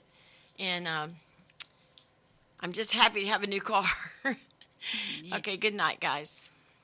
She was definitely due for one. Definitely due Yes, for I was. one. All right. Now, I'm going to do a few shout-outs. My best friend, one of my best friends, Farron. How you doing? Rodrigo, Eugene Broxton T. King Big Head. Yes, Blaine Mayo. Toot. Driver, I did get your email. I will be getting back to you. Leroy, Michael Ferguson, Larry at the Huntsville unit, Kenneth Decker, Joel White, Leo Willis, Joe Don, Chucky, and Jay, all at the Win unit, Rexalicious, and CJ, Paper Cup, and Midget Titan. We got to include Paper Cup and Midget Titan at the Estelle unit. Always got to include them. And again, if you're just joining us, if you are at the Estelle unit and quick, I did get your email. It took them forever to get it to me. I would have loved to have had that for the summit, but I did not. And I'm pretty sure I know why. Anyway, I sent you a reply. So, maybe you'll get it by Christmas. I don't know, but I'm trying. And we have so much information that we got. Oh, David sending me, record-breaking barrel is now that was 5 days ago. Yeah, I just noticed that. What are you doing? That's 5 days ago. Well, still, the guys need to be aware that this thing's coming up here, so. Yeah, I know. Lydia said that it was supposed to be a tropical depression or a tropical storm, but that's not what we're hearing over here, but we're going to be on the dirty side, so. Yeah, she's on the lucky side. Yeah, we are not. We are not. So at the summit, like I was saying earlier, we went around and asked questions, specific questions that I got with the director over food services. He was there. He started in January, and he said that, for instance, we were talking about the amount because what we're hearing, grown men need more than a scoop of beans or a couple of scoops of beans. Well, according to him, one peanut butter and jelly sandwich is 460 calories. So you're allotted 2,200 calories when it's not locked down. When it is locked down, I think he said 1,800 calories. So pretty much if you could get a peanut butter and jelly sandwich almost, the entire day, it would make up all the calories they are required to give you. So, but he did say, of course he was making excuses for a lot of the food issues. Most everything, he said, is grown. The vegetables, everything they're canned by TDC, and most of the meat is they slaughter it themselves.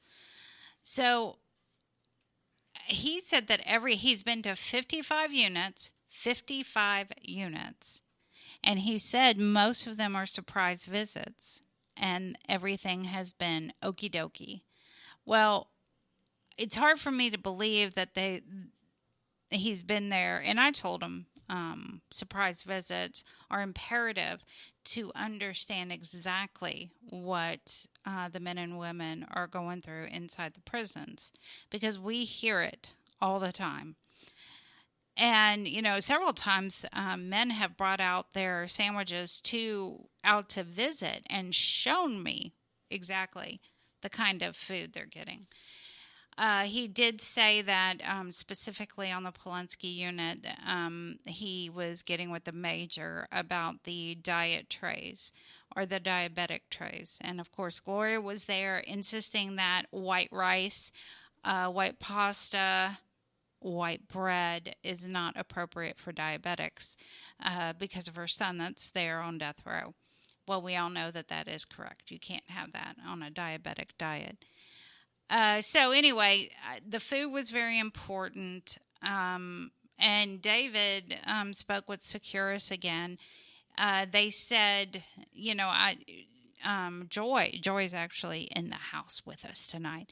She met with them, again, reminding them about the forwarding option to forward photos. Like, I go take photos with someone, I send it to you electronically because they're sent to me electronically.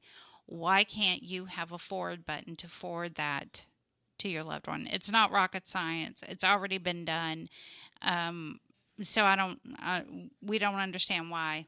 We brought this up last year and they acted like, oh, that's an issue. So,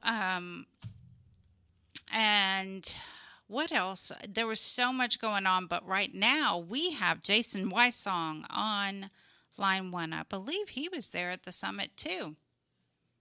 Hi, Jason.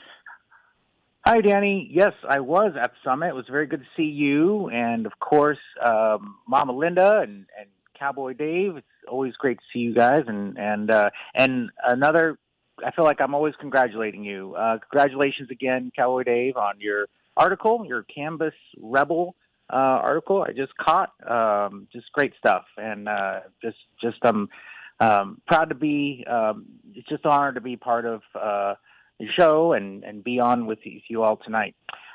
So first off, my shout-outs. A special shout-out to not only my brothers, my mentor group brothers at the Walls unit, but I want to give a special shout-out to the new brothers that are going to be joining us we're sitting here in July, so this month they're going to be joining us part of the mentor program, and that would be Juan Garza, Doug Mills, Roger Hernandez, Justin Lamb, Marquise Crenshaw. Look forward to working with you guys and having you join our mentor program. Also want to shout out to my mentee at the Ferguson Unit Trustee Camp, to Adolfo Lopez, and who is going to be rejoining us here very soon, and looking forward to seeing you on the outside of the gates here as well and helping you with your reentry. And shout out always to my brothers at the Vance unit, who is we're wrapping up the Alpha program. Looking forward to seeing you guys complete that, and it's been a great 2 semesters with you. And last but certainly not least, my Ellis unit Kairos team brothers. It was great to be a part of the reunion with you guys a couple weeks ago, and it's always a blessing. So for my mentor moment, I know that many of us are all waiting on something, right? We're waiting on it to cool down. Maybe some of us are waiting to graduate. We're waiting for the kids to finish school. We're waiting on a promotion. We're waiting on that next thing, right? We're all in the waiting process, and for many of you brothers and sisters behind the walls, I know you're waiting on your parole. You're waiting on an answer, and that I know that's not always an easy thing. But for me, I always try to, whenever I'm in a situation when I'm waiting, I always try to turn to the good book, and I try to look and see, for encouragement. And for me, that's Romans 5. Romans 5, verse 3. It says, "Not only so, but we also rejoice in our sufferings, in our waitings, because we know that suffering and waiting produces perseverance, and perseverance produces character, and character produces hope." And so you've always got hope. Now, by the way, we're speaking about the summit that just took place. Speaking of waiting on parole, waiting on hopefully a better answer other than 2D or 1D. And for those of you who don't know, 1D is reason for denial, criminal history. 2D, nature of offense. And I know some of us, you guys are tired of getting that answer. And you're thinking to yourself, when is that answer going to change? Well, the parole board those representatives who spoke at the summit, their advice to all of you who are waiting to get a different answer was keep your head up, stay positive, keep taking classes, keep educating yourself, and one day your time's going to come and you won't get 2D. So that's all I can offer you guys, is to continue to do the same. You always have hope, and just keep your head up and look into the Lord, and you will. The Lord knows you'll come home. You will. So thank you guys, and have a good evening. Have a good weekend, everyone. You Thanks. too. Thank you. All right. So on our Facebook page, I mentioned that we were going to be at the summit, and a few people asked us about like the wind unit. They're not getting water and ice. Well, several units are not getting water and ice.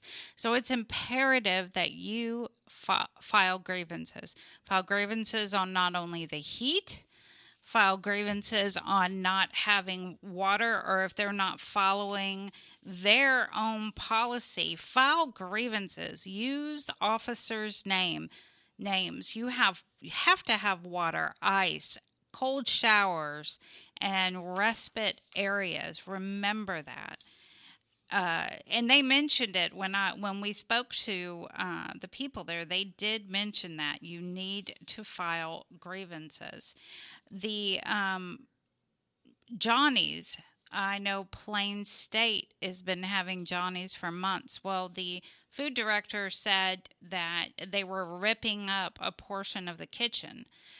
So they just had to, but now they have all new appliances. So that's a good thing. So they should be having hot meals. I mentioned at the Styles unit the dishwasher was broken and all the trays are coming up greasy because they're not being washed correctly.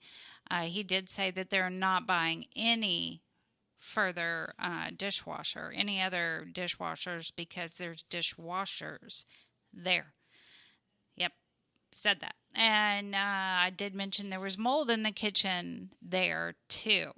So the Estelle High Security area and McConnell unit still serving spoiled food. He definitely said that they're not serving spoiled food. So I'm not really sure how we could prove that wrong, but that's definitely what he told us. Now, there was one other thing, and I'm going through all my emails, because the prison show had a ton of emails. Okay, I can't find it, but we have the attorney's address again for TPCA. And TPCA's address. When you file those grievances on the heat-related issues, make sure you have a copy of that sent. They have an attorney because they, along with a few organizations, have filed lawsuits.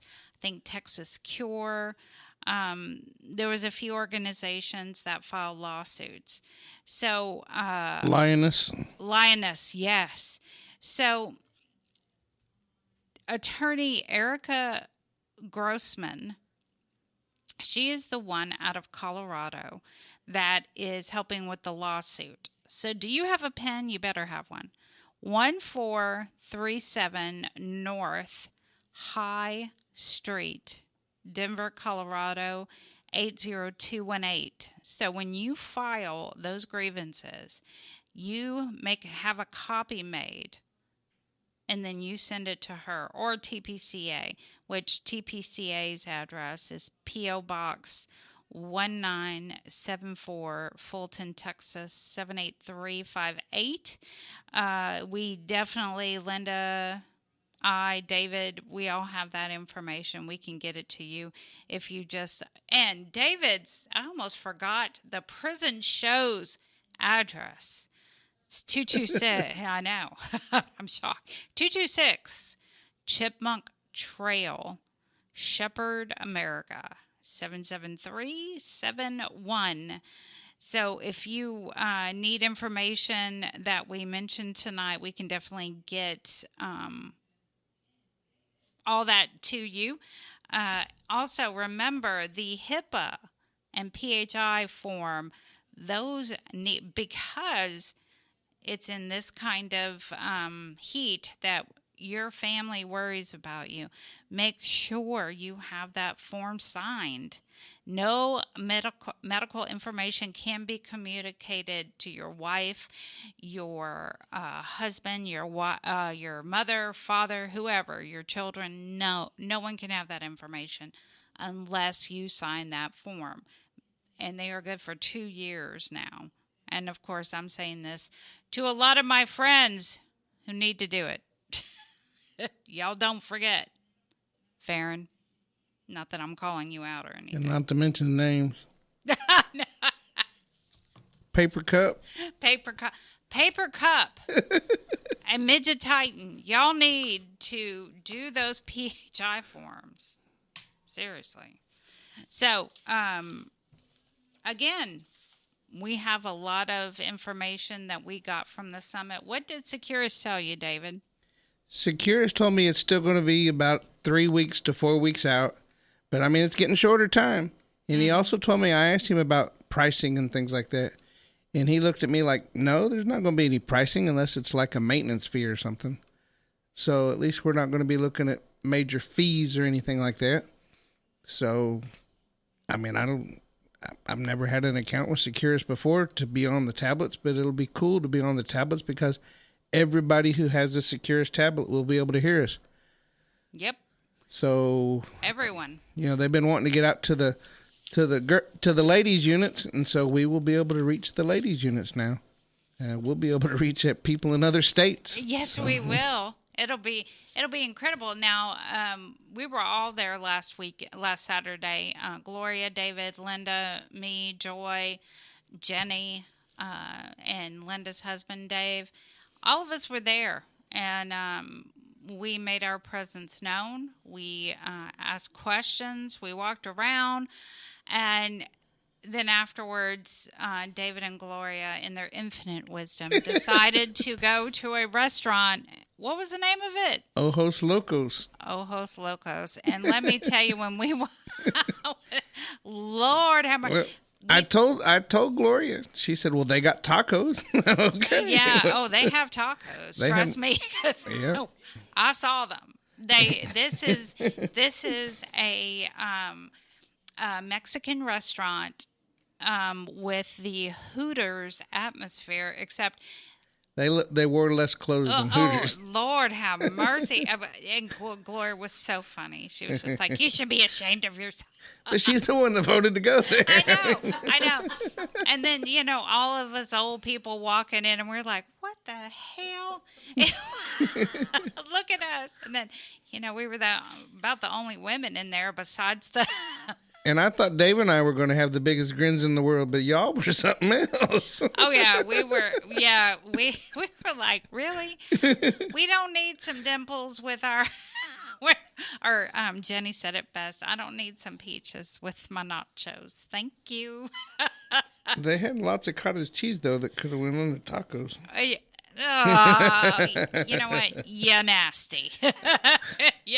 Well, we were all like, really? Really? Who voted this in? It was Gloria's fault. I was looking for something else, and I said, well, they got Ojos Locos, but I think they're like Hooters or something. She says, well, they still got tacos. Yep, you sure right. They still got tacos. You're sure right. They were pretty good tacos, though. You got to give them a little bit of credit. You know what? I wasn't expecting the onion that was... the ones soaked in the jalapeno? With the carrots and stuff? Oh my word. Yeah. And I'm used to spicy food. I grew up in Louisiana, but when you're not expecting it and you throw a big group of them in your mouth, it was like, what? She's like, why are the onions pink? Yeah, I'm like, I mean, I get it. I understand. But I guess, the whole fishnet stocking with the thong kind of threw me for a second. Garter belt. Garter belt, thong, yeah. Yep. Is that a tattoo? No, wait a minute. That's just the imprint. And yeah. And David. We had fun. We did have fun, and Dave kept opening the door for all the ladies. Oh yeah, Linda's Dave would go around. Oh, let me go open this emergency door, right? Oh, it was something. We had fun, but we made our presence known, and they definitely know that we're advocating for everyone, and even those Los Ojos, Ojos Locos. And the pictures. If y'all want pictures, photographic proof, we got them. Oh, we got them all right. Yeah, we got How many them. did Joy get? Oh yeah, Joy was snapping more than anybody else. She was like, "Oh." We got her attention now. And she just slowly turned to me. Yeah, we did have a great time though, and we got some questions answered. I don't think it was what we really wanted answered. Oh, the new prison in Bartlett, Texas. That is going to be an incentive prison. Everybody will be on the incentive program like they have at Polunsky Styles. I can't remember the other units, but they set it up with your very own ice machine in the area, and TVs, and like foosballs tables. Cadillac. Yeah, you get the Cadillac version. Absolutely. Absolutely. So what else you got, David? Well, I went down and talked to the ombudsman and different folks. Mm-hmm. Just make sure that they understood that the prison show was representing. There's a lot of things that go on down at TDC, and they still doing the brother-in-law deal. So it's good that that somebody's actually cares. I remember whenever I first heard about safe prisons, the Prison Rape Elimination Act, I'm like, you got to be kidding me. There's no such thing as a safe prison. But, if somebody's watching, it's a little bit safer. I mean, there's still some crazy stuff that goes on down there like that. Well, that guard just got busted with all them Doritos and all that stuff. I mean, and what about that other guard that forgot his gun or lost his gun at the second time? I'm like, hello. Whenever I was on the inside, we had a guard that his weapon went off while he was inside the picket, and we had to go repair the window. And needless to say, he got put on some kind of suspension for a while. Really? Yeah. It was kind of funny, but not really, Yeah, absolutely. Look, we gotta thank y'all for tuning in, and we're looking forward to the Housetonians. I see DJ Rico out there on the cameras. He's gonna come in and play some house music for us. And man, y'all batten down the houses and do whatever you can. I don't think it's gonna be real bad, but at the same time, if you got some water and different things, let's hope that they'll transfer you guys if you need to be. But if it's just a little bit of rain, y'all can watch it out your windows, and hopefully it'll cool the place down a little bit. In the meantime, y'all stay tuned for DJ Rico, and we're going to go out with a little bit of Charlie and the Regrets. Y'all have a good weekend. Have a great weekend.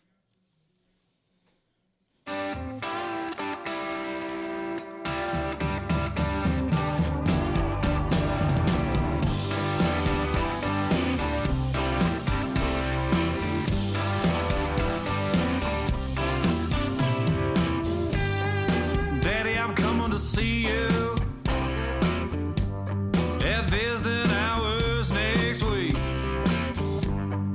Mama ain't been doing too well, I'll tell you more when we speak. And Billy's loving high school, he's out there blocking for JV. I'm sure he's gonna come around by the time